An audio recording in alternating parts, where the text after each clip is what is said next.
겟세마네 기도 내용이거든요. 그래서 예수님이 이 땅에 오셔서 십자가를 지시기 전에 행하신 일이 도덕과 윤리 선생처럼 사람들한테 좋은 모범을 보이거나 사대성인한 사람처럼 그런 게 아니라 메시아적 사역들을 이제 감당한 거였고, 그래서 이제 예수님이 이적과 기적을 많이 행하셨죠. 네. 이적과 기적을 행하신 다음에 반드시 뭐 했냐면, 이적과 기적을 행하면 어떻게 돼요? 사람들이 모여요. 사람들이 많이 모이죠. 네. 그 많이 모이면 그거 가지고 뭐 하겠어요? 강해. 그쵸. 그 많이 모이면 그 울고 먹어가지고 돈 번 게 아니라, 많이 모이면 모인 사람들한테 이적과 기적을 통해서 모인 사람들한테 말씀을 가르치는 거죠. 네. 그러니까 예수님의 십자가 죽기 직전까지 주된 사역은 가르치심의 사역이었어요. 네. 그래서 예수님이 사복음서에서 가르치심의 내용, 소위 말해 어록, 예수님의 어록을 크게 세 가지로 이제 연구하고 있는데, 첫 번째가 가르치심의 내용, 첫 번째가 이제 산상수훈. 마태복음 5장, 6장, 7장에 있는 그 이제 대중들한테 구약의 율법에 대한 재해석으로서의 산상수훈. 네. 그 얘기를 하셨고, 그 이제 그동안 말씀 많이 나눴고요. 그 다음에 이제 주일날 나누고 있는 이제 비유도 이제 대중들을 향해서, 물론 이제 중심 메시지는 마태복음 13장에 있는 내용인데, 예수님의 전반적인 가르침의 방식은 비유였으니까 그 어록에 흩어져 있는 것들을 이제 뽑아서 그 비유적인 내용들을 이제 살핀 게 45강. 지난주 45강이었나? 약간. 그래서 이제 정리하고, 그 다음에 이제 우리가 지금 나누고 있는 다락방 강화에서, 그러니까 산상수훈, 비유, 다락방 강화가 이제 예수님이 가르침의 이제 세 가지 중요한 내용이라고 이제 나는 이제 해석이 돼서 세 개는 다 이제 다룬 거죠. 어떤 의미에서는. 어떤 의미에서는 예수님 중심으로서의 그 가르침의 내용들을 이제 집중적으로 했으니까 그것만 좀 잘 이해하고 충분히 숙지하고 공부한다고만 될 문제는 아니지만 하면은 이 그리스도 중심의 기독교에 대한 이해는 기본적인 베이스는 되지 않을까, 그런 생각을 해보게 돼요. 네. 대충 다 본 거죠. 네. 기본적으로 이제 기독교에 대해서 예수가 증거한 그 말씀의 내용들에 대해서 정리가 된 거죠. 예? 아닐걸요? 왜 아니에요? 딱 하면, 내 목사님 맞아요. 이제 다 이제 됐어요. 이제 그래야죠. 저도 그러고 싶어요. 아무튼 그거 세 개를 이제 또 반복하면서 또 이제 공부하고, 그 다음에 이제 그 다락방 강화 이후에 십자가를 짓기 바로 직전에 이거는 기도예요. 그 전까지는 가르치심의 어록이었다면, 이거는 지극히 개인적인 공적인 임무를 수행하는 한 사람으로서 한 개인이 하나님과의 에서 관계에서 흘러나오는 그 기도. 그러니까 죽음 직전 앞에 말하자면 유언적 기도인 거죠. 네. 그러니까 사실은 되게 금은보화와 같은 소중한 말씀이지요. 네. 그러니까 성경 전체가 하나님의 말씀인 건 분명하지만 그 중에서도 진리의 요소가 아주 엑기스로 깊이 있는 성경 본문이 있고 좀 흩어져 있는 본문들이 있어요. 근데 이제 예수님의 다락방 이 17장에 있는 기도했던 것들을 요한이 이제 듣고 쓴 거니까 다 있는 건 아니고 어떤 의미에서는 기도한 걸 요약한 거겠죠. 네. 이거 1절부터 26절까지 있는데 5분이면 되잖아요. 그 5분만 기도했을까 예수님께서? 밤새도록 기도하셨으니까.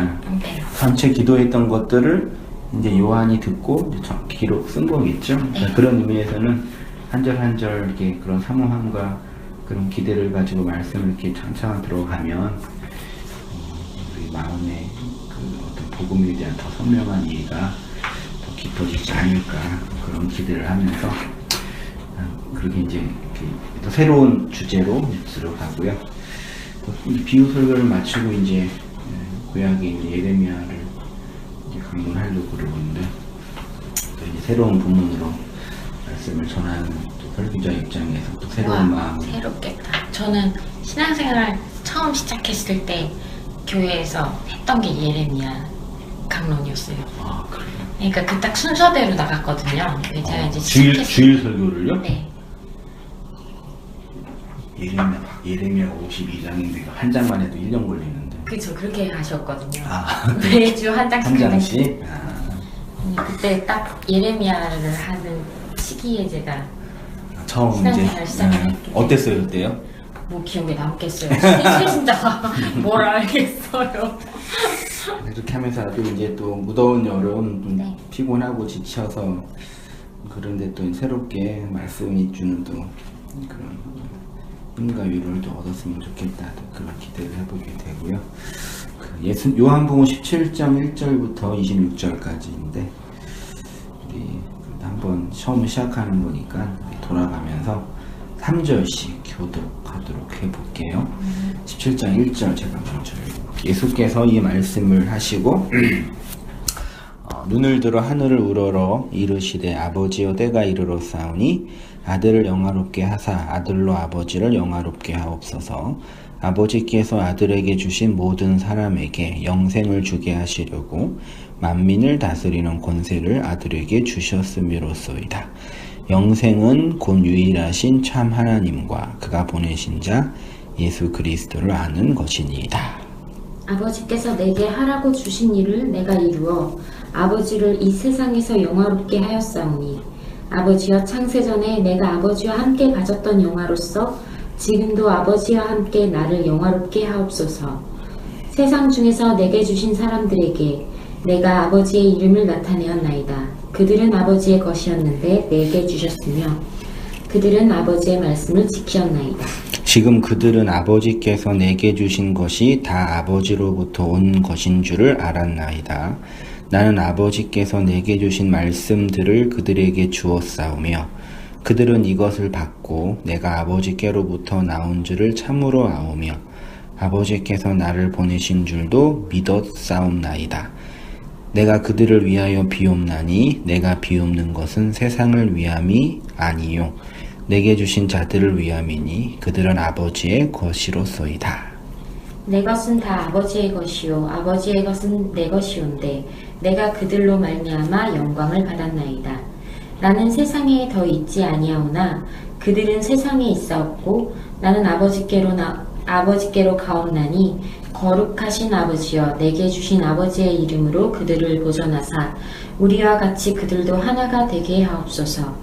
내가 그들과 함께 있을 때에 내게 주신 아버지의 이름으로 그들을 보존하고 지키었나이다. 그 중에 하나도 멸망하지 않고 다만 멸망의 자식뿐이오니 이는 성경을 응하게 함이니이다. 지금 내가 아버지께로 가오니 내가 세상에서 이 말을 하옵는 것은 그들로 내 기쁨을 그들 안에 충만히 가지게 하려 함이니이다. 내가 아버지의 말씀을 그들에게 주었사오매 세상이 그들을 미워하였사오니 이는 내가 세상에 속하지 아니함 같이 그들도 세상에 속하지 아니함으로 인함이니이다. 내가 비옵는 것은 그들을 세상에서 데려가시기를 위함이 아니요 다만 악에 빠지지 않게 보존하기를 위함이니이다. 내가 세상에 속하지 아니함 같이 그들도 세상에 속하지 아니하였사옵나이다. 그들을 진리로 거룩하게 하옵소서. 아버지의 말씀은 진리니이다. 아버지께서 나를 세상에 보내신 것 같이 나도 그들을 세상에 보내었고 또 그들을 위하여 내가 나를 거룩하게 하오니 이는 그들도 진리로 거룩함을 얻게 하려 함이니이다. 내가 비옵는 것은 이 사람들만 위함이 아니요 또 그들의 말로 말미암아 나를 믿는 사람들도 위함이니 아버지여 아버지께서 내 안에 내가 아버지 안에 있는 것 같이 그들도 더 하나가 되어 우리 안에 있게 하사 세상으로 아버지께서 나를 보내신 것을 믿게 하옵소서. 내게 주신 영광을 내가 그들에게로 주었사오니 이는 우리가 하나가 된 것 같이 그들도 하나가 되게 하려 함이니이다. 곧 내가 그들 안에 있고 아버지께서 내 안에 계시어 그들로 온전함을 이루어 하나가 되게 하려 함은 아버지께서 나를 보내신 것과 또 나를 사랑하신 같이 그들도 사랑하신 것을 세상으로 알게 하려 함이로소이다. 아버지여 내게 주신 자도 나 있는 곳에 나와 함께 있어 아버지께서 창세전부터 나를 사랑하심으로 내게 주신 나의 영광을 그들로 보게 하시기를 원하옵나이다. 의로우신 아버지여 세상의 아버지를 알지 못하여도 나는 아버지를 알았사옵고 그들도 아버지께서 나를 보내신 줄 알았사옵나이다. 내가 아버지의 이름을 그들에게 알게 하였고 또 알게 하리니 이는 나를 사랑하신 사랑이 그들 안에 있고 나도 그들 안에 있게 하려 함이니이다. 그렇죠? 말씀 육신으로 오신 예수님의 생애는 십자가를 향한 삶이었습니다. 십자가로 완성되고 십자가로 종결됩니다. 그리고 성령 강림은 그 십자가 사건이 각 성도에게 적용되어 교회 공동체를 완성해 가는 사역이라 할 수 있습니다. 요한복음 17장의 예수님의 기도는 십자가를 지기 바로 직전 새벽에 드린 기도입니다. 우리가 흔히 알고 있는 겟세마네 기도입니다. 겟세마네 기도하면 생각나는 건 무엇입니까? 하나님을 향해서는 나의 원대로 하지 마시고 아버지의 원대로 하시라는 것이고, 제자들을 향해서는 그들의 믿음이 떨어지지 않기를 위해 기도하신 것입니다. 그리고 그 기도 후에 곧바로 체포되어 끌려가 신문을 받게 되는 겁니다.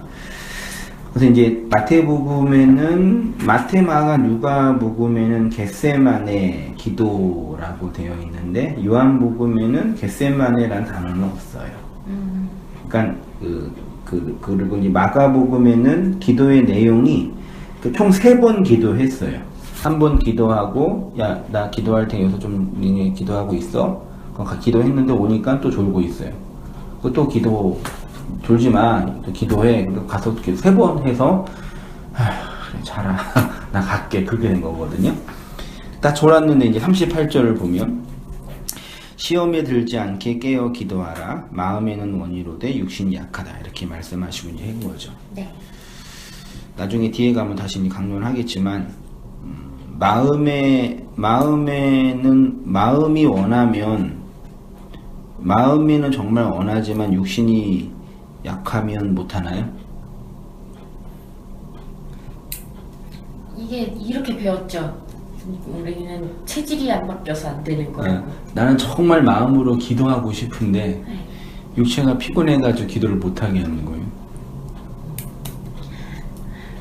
육체가 피곤해서가 아니라 육신이 약해서. 약하다는 얘기는 육신이 시험에 잘 들어서. 그 마음은 기도하고 싶은데 육신은 기도하기 싫은 건가? 육신이 힘드니까. 그러니까 내 마음은 정말 기도하고 이렇게 열심히 헌신하고 봉사하고 싶은 마음은 있는데 내 육체는 그걸 안 따라준다. 그래서 그런 나가 못하는 건 정당하다. 아니죠. 정당한 건 아니고. 혹은 핑계가 된다. 약간 그런 식으로 배웠던 것 같아요. 반대로 얘기하면 그럼 이렇게 해볼까요? 난 정말 이 시기 기도하고 싶은데 너무 힘들고 피곤하고 지치고 시간이 없어 기도를 못해요. 맞나요? 아니요. 아니죠? 네. 그러면 이제 나는 정말 마음에는 기도하고 싶은데 시간이 안 돼서 못하면은 시간이 날 때 기도를 하면 되거든요. 근데 시간이 날 때는 근데 기도도 기도인데 이제 그런 제가 옛날에 이렇게 지금 생각하면 참 어이없는 짓이긴 한데 교회 수련회를 가갖고 그 새벽에 바다 앞에서 혼자 기도가 하고 싶은 거예요. 그래서 다들 잘 때 새벽 3시인가? 그때 이제 바다 앞으로 갔어요. 혼자서? 혼자.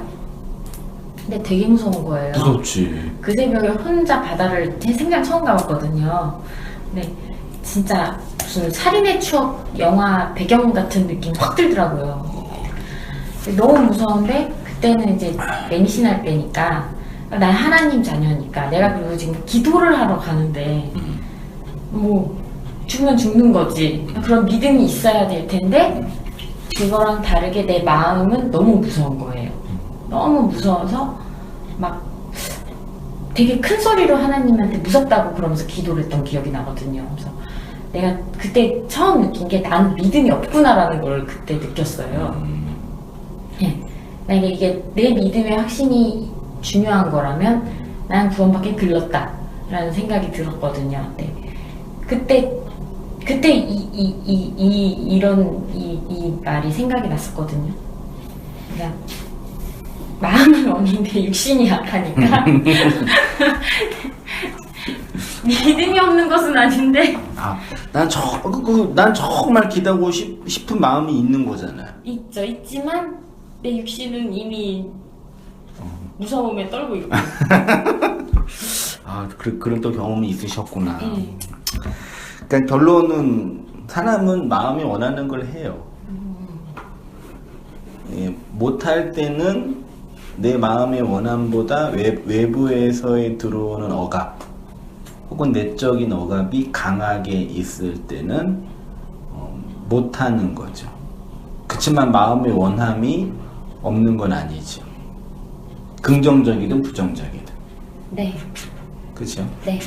그러니까 사람은 결국 인생은 지 마음에 따라 사는 거예요.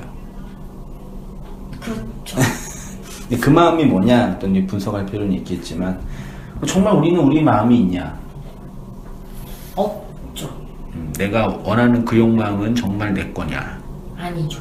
그쵸. 욕망은 한유니까 대상만 바꾸는 거니까. 그럼 우리는 뭐냐? 껍데기. 그쵸. 그러니까 어쨌든 이제 나중에 뒤에 가서 이 두 가지가 이제 있고요. 기도의 내용은 아까 읽었지만 첫 번째 10절까지는 예수님 자신을 위해 기도한 거고요. 20절까지는 제자들을 위해서, 26절까지는 전 세계 모든 교회, 우주적인 교회를 위해서. 그다음 아버지 한번 읽어주세요.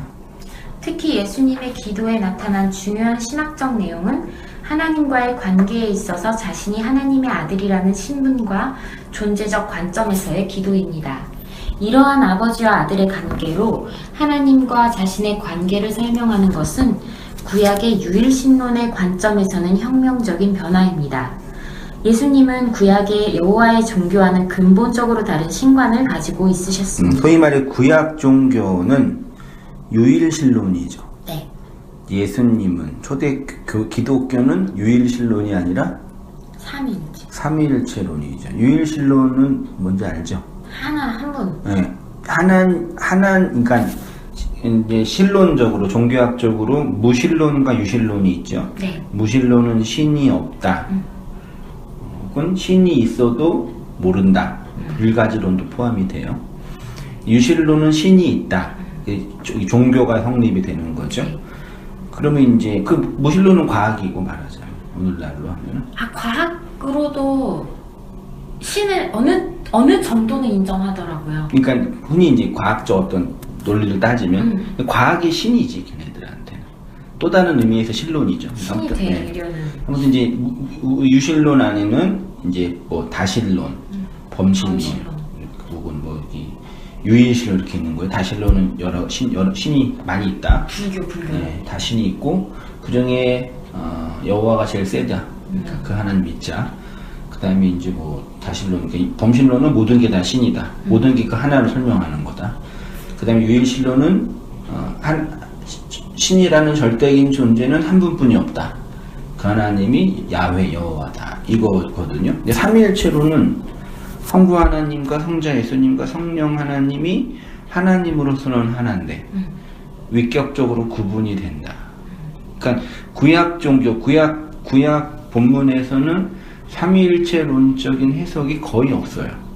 다만 하나님이 임재하시고 하나님이 이렇게 어떤 상징으로 내려오시고 이런 거는 있었는데 이게 초대 기독교처럼 이렇게 신론 자체가 분화된 건 아니죠.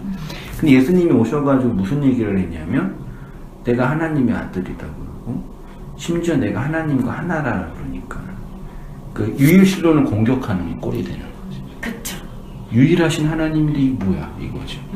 저 또라이 저 새끼를 죽여야 되겠다 이렇게 된 거죠. 자, 구약 종교의 계승인가? 그 예수님은 구약 종교를 계승하신 분인가? 혁명, 계승은 발전시킨 거고 혁명은 바꾸는 거죠. 혁명한 거죠. 그 혁명인 건가요? 저 다 때려 부셨는데. 그런가요? 율법을 폐하러 온 게 아니라 완성하러 오셨는데. 구약 종교가 잘못됐으니까 때려 부신 거는 그게 혁명이죠. 아무튼 구약 종교를 지탱하는 가장 근본적인 신학은 신론적인 관점에서 유일신론, 구원론적인 관점에서는 성전제사와 율법에 대한 충성이죠. 네. 예수님의 지상사역, 이 당대의 유대교적 종교 틀을 공격하고 허무는 신흥 종교 출현이며 강력한 종교 전쟁이라고 할 수 있을 정도의 혁명, 이 세 가지 다 공격했잖아요. 네. 어떤 의미에서 예수님은 구약 종교의 계승자라는 측면보다는 구약 종교를 적대시하는 혁명적인 신관과 구원관을 가지고 있었다. 혁명가죠. 네. 유대인으로 태어나 유대교도로 자란 분이 유대교를 공격한 거죠. 네. 특히 요한복음 17장의 예수님의 기도는 이러한 그 신론, 그 신학적인 관점에서의 혁명가적인 하나님에 대한 이해, 확연히 드러나는 거죠. 어디다 대고 하나님을 아버지라고 나와 하나라고 그러고 창세전에 나랑 같이 있었잖냐 그러고 지금 나를 믿으면 하나님을 믿는 거라고. 그러니까 이제 아주 우리가 믿는 기독교는 사실 이런 구약 종교에서 나온 혁명적인 어떤 신관과 구원관을 가지고 있는 그 체계거든 사실은요. 신론적인 측면도 그렇지만 구원론적인 관점에서도 성전제사나 율법이라는 인간의 행위와 인간의 도덕적 수고 기타 등등의 그런 것들을 무시하고 하나님의 은혜와 주권으로만 구원받는다라는 거의 뭐죠 진짜 혁명이죠. 그렇죠. 근데 오늘날은 이제 그게 너무 자연스럽게 다가오는데 내용은 없죠. 어떻게? 구속사적인 관점에서 삼위일체로는 성부 하나님은 구원을 뭐 했어요?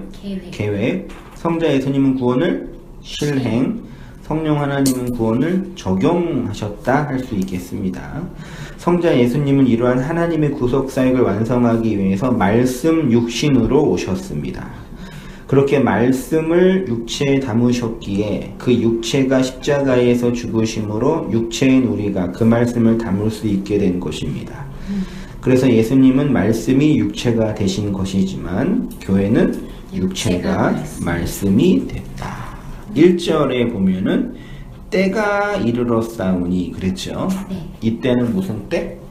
십자가. 그치. 십자가를 질 때가 됐습니다. 그 얘기하는 거죠. 말씀 육체로 오신 예수님이 언약의 기둥에 달리고 육체가 해체됨으로 하나님의 그 말씀이 온 세상 전 인류에게 전파되는 그 시간이 이미 왔다고 하시는 것입니다. 그리스도의 십자가 사건은 이후 기독교의 핵심 메시지가 되었고 사도들이 피 흘려 전한 복음이 되었다. 그렇죠? 두 번째로는 아들을 영화롭게 하사 아들로 아버지를 영화롭게 하옵소서 되어 있네요. 성부가 성자를 영화롭게 하시면 성자가 성부를 영화롭게 하신다. 성자의 영화는 십자가의 죽음이고 영화롭게 하다가 헬라어로 독사조래요. 이거에 이제 동사예요. 독사죠. 요것의 명사는 독사예요. 독사 있나? 독사? 밑에 있죠. 그래서 영광에 참여하다예요. 한글 성경은 영광을 돌리다. 하나님께 영광을 돌리는 삶. 그런 얘기 많이 들었죠? 네. 독사조는 광채, 영광, 영화, 명성을 뜻하는 독사에서 유래했고요. 이전 강론인 다락방 강해 5강에서 13장 3절을 강의할 때 영광, 독사라는 걸 공부했었어요. 네. 혹시 기억나나요? 한 8개월 며칠 이제 20강 됐으니까 아무튼 기억 안 나요? 네. 그래서 다시 이제 복습을 하면서 항상 새로워요. 언제쯤에 이게 탁탁 이게 뭐죠? 텍스트가 쌓여서 10,000시간. 신약 성경에서 영광이라는 단어는 두 가지 정도가 있는데 독사이고 다른 하나는 티메입니다. 이 두 단어는 영광, 영예 등으로 번역이 됐고요. 티메는 공로를 세운 사람에게 그에 합당한 지위와 영예를 수여함으로써 그 사람의 업적을 인정하는 것이라고 하고요. 이 단어는 하나님께 드리거나 자기 동료에게 주는 어떤 것을 말합니다. 독사도 거의 티메와 유사한데 성경에서 독사는 하나님께 응답하는 사람만 알 수 있는 하나님께 속한 특성을 말합니다. 그래서 영어에 영광, 글로리라고 번역을 했어요. 독사는 하나님 안에 있는 신적 생명력이 외부로 표출되는 것을 표현할 때 영광이다. 그래서 하나님의 영광이 나타났다는 성경의 진술은 하나님의 신적 생명력이 속성이 외부로 드러났다는 것을 의미합니다. 그리고 그 신적 생명의 확장은 곧 그리스도의 십자가이고요. 왜냐하면 십자가를 통해서 하나님의 생명이 확장되고 발산되었기 때문입니다. 이 영광은 본체적 영광, 발산적 영광, 효과적 영광. 요거 들으니까 기억이 날똥말똥한다. 네. 본체적 영광이. 기억해. 용어가 새로운 독특한 영어니까. 네. 네, 본체적 영광 한번 읽어주세요. 본체적 영광은 영광 자체, 즉 하나님의 존재 자체로 하나님 자신이 영광 자체입니다. 하나님은 다른 이름도 가지고 계시는데 진리 자체, 영원 자체, 아름다움 자체, 사랑 자체 등으로 표현되실 수 있습니다. 자체라는 말이 들어간 것은 하나님께서 바로 그것이기 때문입니다. 하나님께서 영광을 가지고 계셔서 영광스럽지만 하나님 자신이 영광이시기에 영광 자체라고 불리십니다. 네. 하나님께서 거기 계시기 때문에 그곳에 나타나는 영광의 효과를 발산적 영광이라고 합니다. 하나님은 어디에든지 계시지만 이스라엘 백성에게 어느 한순간 임재하셔서 당신 자신을 나타내셨고 어느 특별한 곳에 특별하게 계시다는 것의 표징입니다. 그러니까 하나님이라는 존재가 그 존재로 드러나는 효과를 넓게 보면 영광이라고 그러고 좁게 보면은 발산된 영광인 거죠. 네. 그렇죠? 그래서 하나님의 안에 있는 신적 생명력이 외부로 드러나서 밖에 있는 타자가 그것들을 감지할 수 있는 거죠. 네. 초월자가 이 현상계 안에 있는 피조물에게 감지가 되는 거예요. 네. 그거는 당신의 안에 그 본체가 외부로 드러나는 차원이라는 얘기죠. 그래서 그거를 독사라고 했고 네. 구약에서는 카보드라고 표현을 했어요.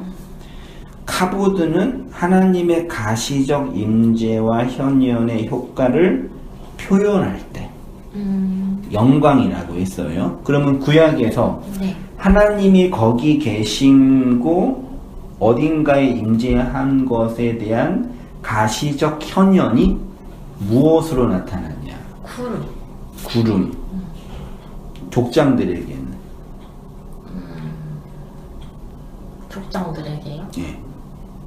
그러니까 그 족장들, 아브라함, 이삭, 야곱, 요셉들에게 요셉에게 하나님이 그들과 함께 하고 있음이 타자들이 뭘로 확인을 했냐?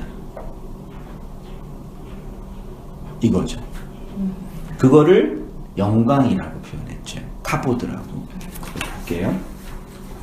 자, 구약에서 하나님의 가시적 임재와 현현의 효과가 나타난 곳은 주로 족장들의 삶 혹은 성전. 족장들의 집이 성전이었거든요. 베이트가. 네. 그것이 확장된 게 성전이에요. 족장들의 재물, 그들의 삶, 떨기나무, 지성소와 성전에서 나타난 하나님의 임재를 발산적 영광이라고 할 수 있겠다. 창세기 31장 1절 보세요. 야곱이 라반의 아들들이 하는 말을 들은즉 야곱이 우리 아버지의 소유를 다 빼앗고 우리 아버지의 소유로 말미암아 이 모든 재물, 이게 카보드래요. 이게 카보드예요. 네, 그 직역을 하면 이 모든 영광을 모았다. 근데 재물을 모은 거죠.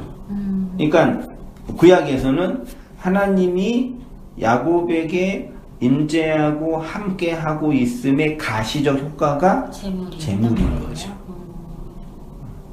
하긴 2배의 복을 받고. 네.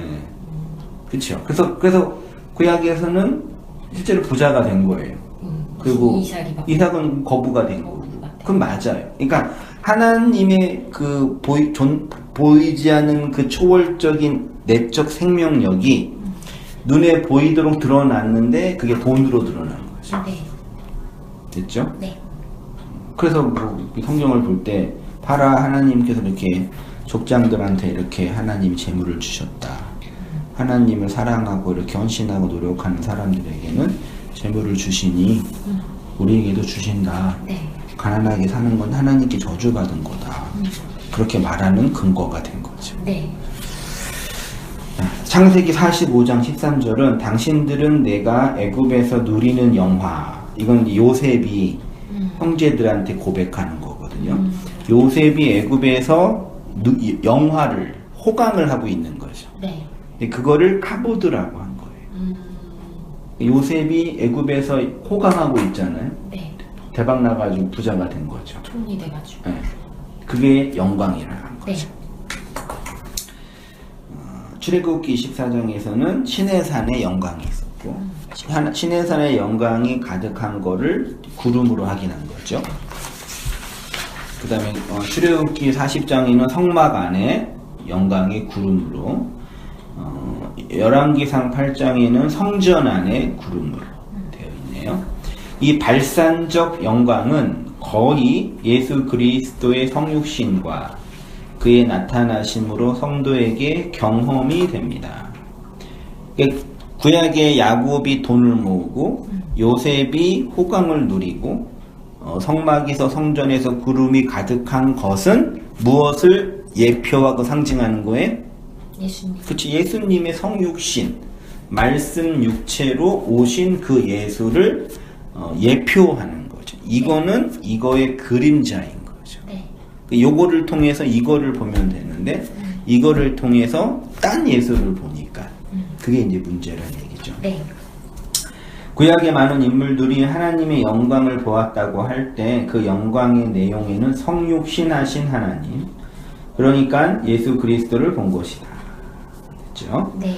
그래서 요한복음 1장 14절에 말씀이 육신이 되어 우리 가운데 거하심에 우리가 그의 영광을 보니 아버지의 독생자의 영광이요 은혜와 진리가 충만하더라.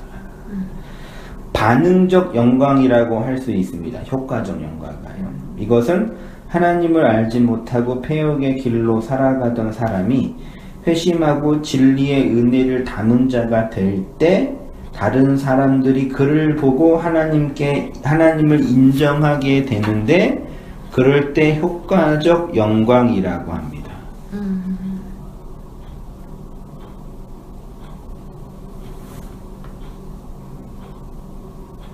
그렇죠? 네.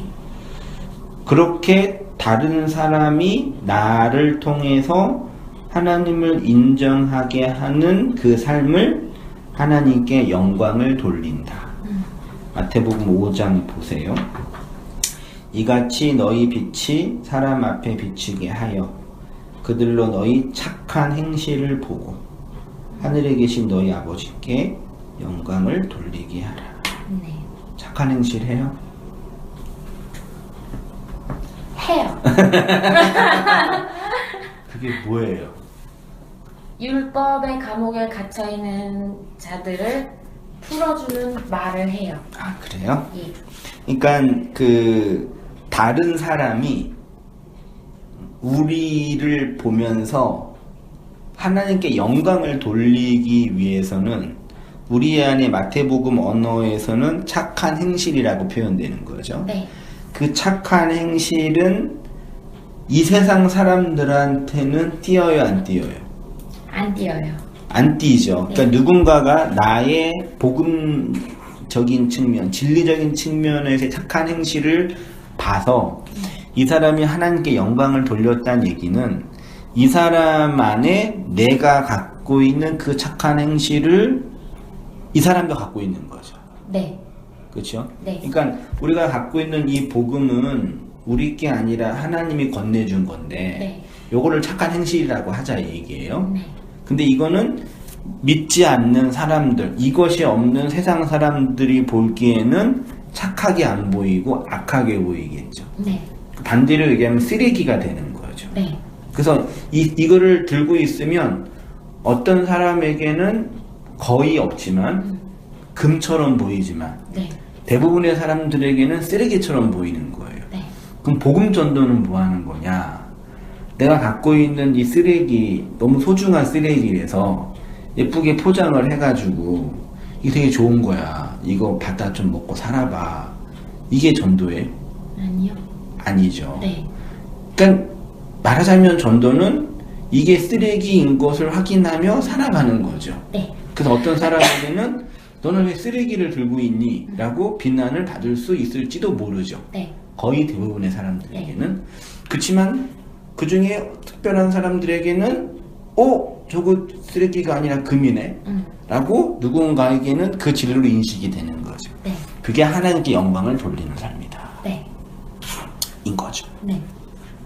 그게 착한 행실이라고 하는 거죠.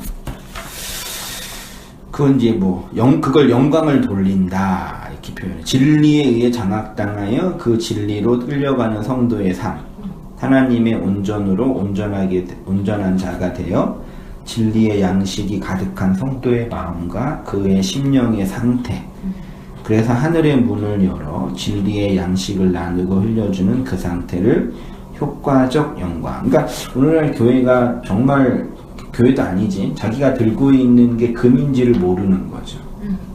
쓰레기처럼 보이니까. 아니, 듣고 있는 쓰레기가 없을걸요?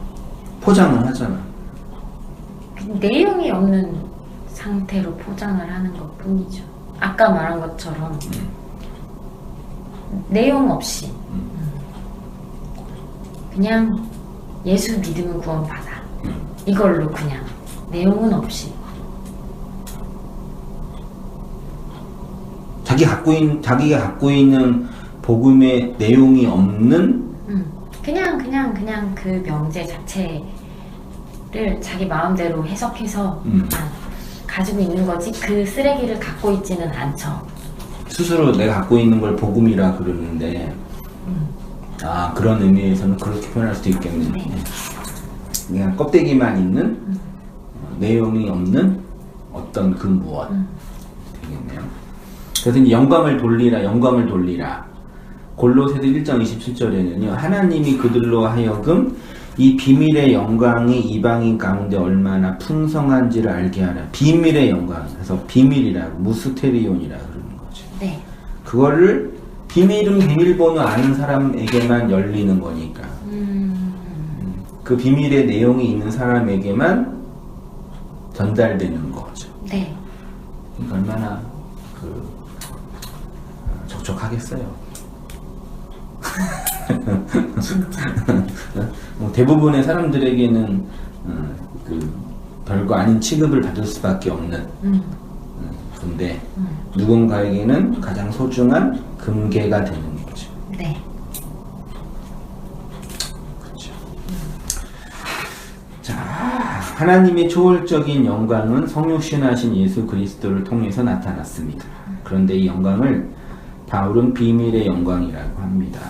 이방인 가운데 복음의 진리가 예수 그리스도로 증거되어 그들이 하나님의 영광의 아들이 되기 때문입니다. 이 비밀 잘 갖고 있으신 거죠? 네. 비밀? 네. 겟세마네 기도에서 예수님은 제자들이 깨어 기도하기를 원하셨습니다. 예수님은 땀이 핏방울이 될 정도로 온 힘을 다 바쳐 기도하였는데 제자들은 잠을 자고 있었습니다. 그때 예수님은 마음은 원이로되 육신이 약하다. 이거는 기도하지 못하는 나의 외적인 행위에 대한 이유와 핑계가 되는 게 아니에요. 요거를 보면은 우리는 이 말씀을 우리 육체의 게으름을 핑계 삼을 때 표현을 합니다. 그러나 원문에는 마음 있잖아요. 마음은 원이로되 누가 원하는 거예요? 하나님? 하나님 원하는 거예요? 육신이 약하도다. 내가 내가 약하다. 근데 이제 우리는 마음은 원이로다 할 때 그 마음의 주어는 나예요. 나라고 생각해. 내 마음은 이렇게 간절히 기도하기를 원하는데, 혹은 내 마음은 정말 진리와 하나님의 은혜 속에 거하기를 원하는데, 정말 이렇게 원하는데 육체가 약하기 때문에 그렇게 못하고 있다라는 얘기거든요. 근데 이게 마음을 원어로 보니까 호푸뉴마예요. 호는 정관사고 푸뉴마는 영이죠. 네. 그 푸뉴마의 영 자체는 우리 거예요, 하나님 거예요? 하나님 거. 우리 게 원래 인간은 푸뉴마가 엄밀한 의미로 없지요. 네. 하나님 거니까. 네. 그러니까 직역하면, 그리고 육신은 호사르크스예요. 그러니까 그냥 우리의 살 덩어리, 육체의 현실. 그러니까 호푸뉴마는 강력히 원해.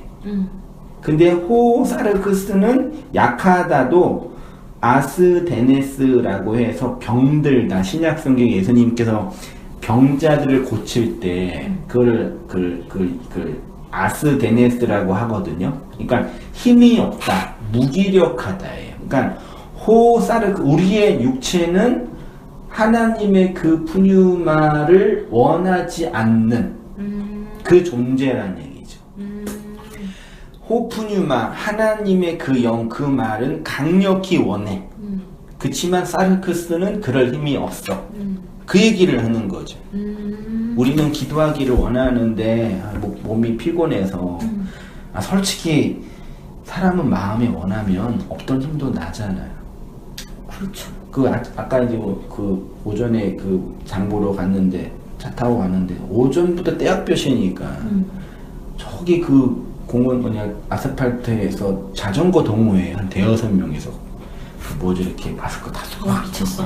우리 집사람이 저 무슨 짓이야 그러면 돈 주라고 해도 못하잖아. 근데 자전거 좋아하는 분들은 35도가 돼도 36도가 돼도 그거 하면서 하는 거예요. 저 사람들 저게 행복한 거예요. 뭐 이런 거죠. 근데 하라 그러면 못해요. 못하잖아요. 네. 근데 그 사람들은 그게 물론 피곤하고 힘들겠지만 원하는 거죠. 그러니까 나도 이게 인간의 인생과 삶을 보면서 물론 궁극적으로는 인간이 갖고 있는 욕망과 마음은 외부에서 주어진 억압이고 껍데기이지만 주어졌던 내가 원하던 그 마음이 원하는 대로 살아가는 존재구나. 속아도 내가 원해서 속은 거고 몰라도 내가 원해서 모른 거고. 맞나요? 모르는 걸 내가 원해서 모르는 건 아닌 것 같아요. 알기 싫어했잖아. 알기 알고- 싫어하지. 그러니까 내가 모르는 영역 속에 내가 인식하지 못한 바깥에 있는 영역이라면 내 핑계는 아닌데, 그렇죠? 인식하지 못하는 바깥의 영역이었던 거죠. 그러면 어떤 분들은 인식이 안 돼서 못하는 거예요? 인식하기 싫어하는 사람도 있겠지만 그래도 인식하지 못했던 영역이었던 거는 그게 1차적으로 정말 나는 원하는데 인식을 못 해가지고 못 받은 건가? 일단은 1차적으로는 1차적으로는 네. 정말 그 진리와 은혜를 내가 원하는데 진리와 은혜를 원한다기보다는 신의식이 있다면서요. 자의식이 있고. 그쵸? 그러니까 인간은 기본적으로 알고 싶어 하죠. 그러나 모르죠. 알기 싫어해서 모르는 사람은 없을걸요. 모른다는 것은 결국에는 자기 고집이 알고 마음에 원하면 한다. 근데 이제 그 마음. 이 마음, 그러니까 호프뉴마, 그건 내게 아니니까요. 네. 근데 그 호프뉴마가 내 마음에 있는 것처럼 느끼게 하는 게 있는데, 그게 생각이에요. 이게 생각이라고요? 예. 호프뉴마가 마음에 있다. 그러니까 호프뉴마가 내 마음 속에 있지 않아도 있는 거라고 착각하게 오류하게 하는 방식이 생각이에요. 그러니까 사람들이 내 마음에 호프뉴마가 없는데 있다고 생각할 수 있어. 언제? 생각 속에 그것이 있으면. 좀 어렵지만. 그러니까 사람들은 다 생각은 해. 생각을 안 하는 사람. 그러니까 생각은 내 거 아니죠. 내가 생각할 수 있는 건가? 생각을 과학적 정의로는 그분이 말씀하시길 내재화된 행동이라고 하더라고요. 그럼 내 거죠. 근데 이게 왔다 가잖아요. 또 날 때도 있고 안 날 때도 있고. 그러니까 호프뉴마라는 그 하나님의 그 말이 내 마음으로 있는 차원과 생각과 관념으로 있는 것은 구분해야 된다. 아, 그러니까 말로 정리되어 있는 차원과 어떤 관념적으로 불투명하게 존재하는 거는 구분해야 된다. 그렇죠. 근데 자꾸 생각을 많이 하다 보면 그게 내 마음인 줄 알아요. 근데 없는 건 없는 거고 있는 건 있는 거예요. 심지어 상상 임신도 가능한 게 인간이니까. 그런 상상에서 만든 임신이잖아요. 네. 실제로 씨는 없는데 입덧하고 임신 증상이 나타나잖아요. 우리 뇌가 영향을 받아서. 그것처럼 그 마음에 그 영이 내용으로 있지 않는 그 상태는 생각으로 있는 것과 구분이 돼야 되는 거죠. 네. 예수님은 하나님의 그 마음이 그 푸뉴마가 우리의 마음이 되면 그거를 기도할 수 있게 한다라는 거 표현하는 거죠. 요거 볼게요. 자, 마음은 원이로되 육신은 약하도다. 우리는 이 말씀을 우리 육체의 게으름을 핑계 삼을 때 표현합니다. 그러나 원문에는 그 영은 강력히 원하나 그 육체는 힘이 없다입니다. 힘이 없다가 아스데네스 병들다로 번역되는 단어입니다.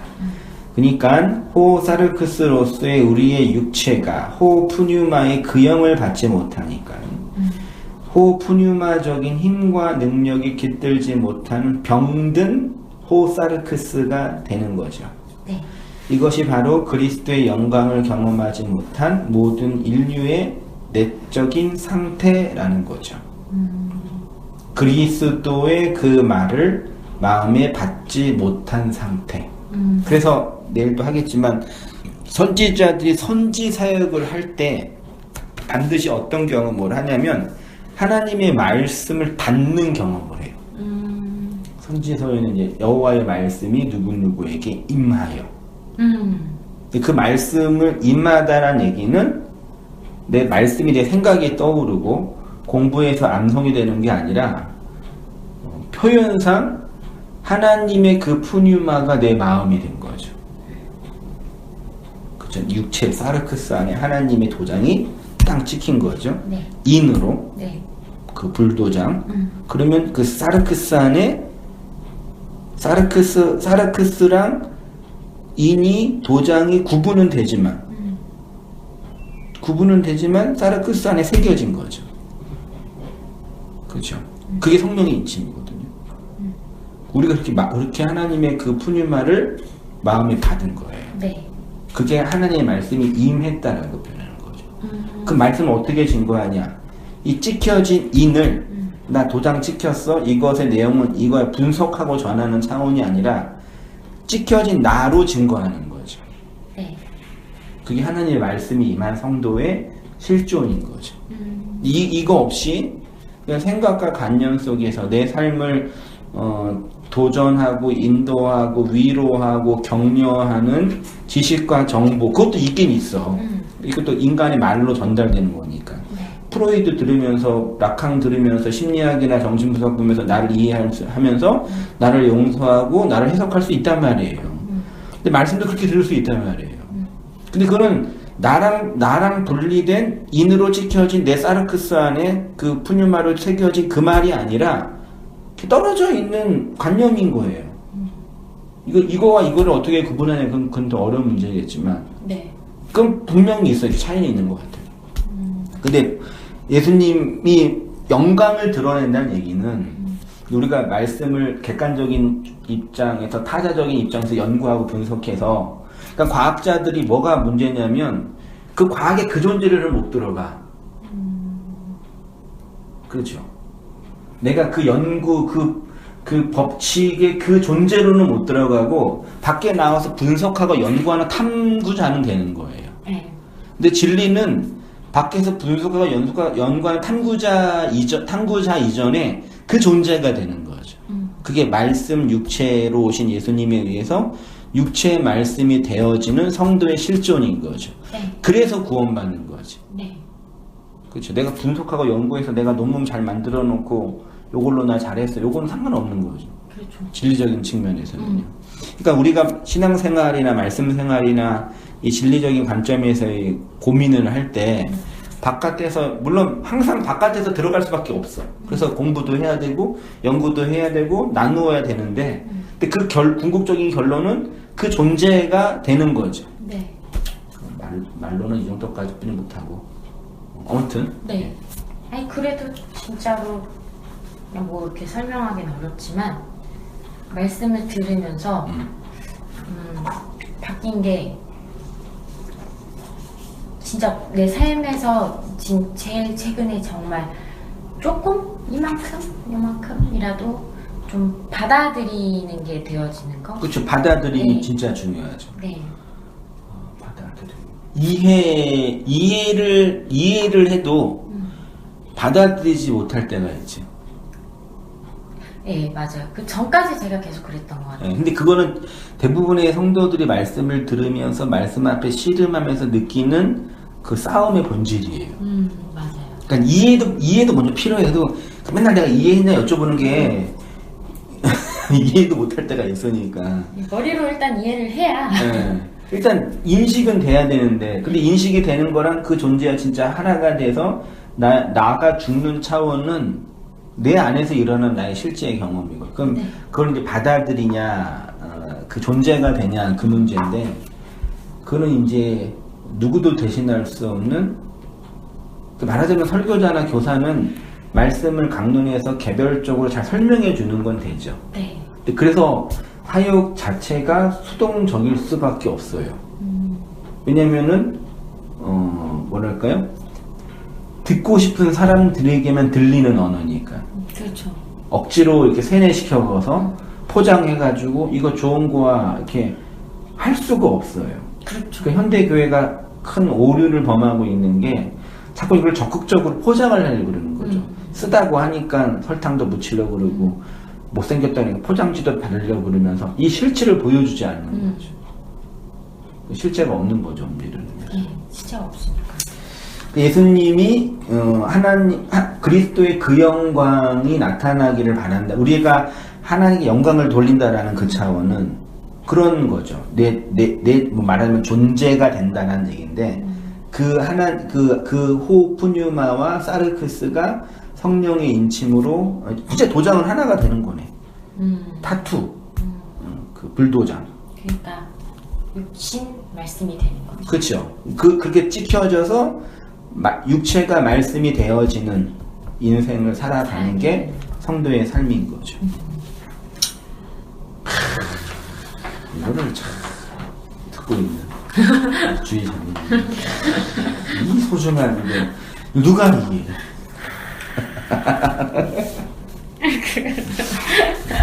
비웃지는 말아요. 기도 마음이 하는 일이요. 세상에서 제일 힘든 것은 마음이 없는 일을 하는 것입니다. 맞아요. 그러니까 직장 생활이 힘든 거지. 성경은 이렇게 마음이 없는 상태를 병든 상태, 무기력한 상태라고 합니다. 그러니까 호사르크스 육체만 있는 거예요. 네. 본능을 따라 하는 거고. 세상에서 가장 힘든 것은 누군가의 마음을 장악하는 것입니다. 예수님의 기도는 우리를 향한 하나님의 마음이며 그 마음이 나오는 통로입니다. 요한복음 17장의 말씀을 통해서 우리도 이 기도 속으로 함몰되는 시간이 되기를.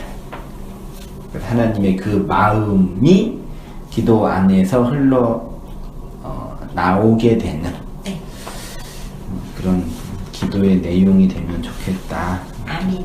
개인적으로 이렇게 말씀을 또 보고 있는 입장에서 이렇게 사모하게 됐습니다. 아멘.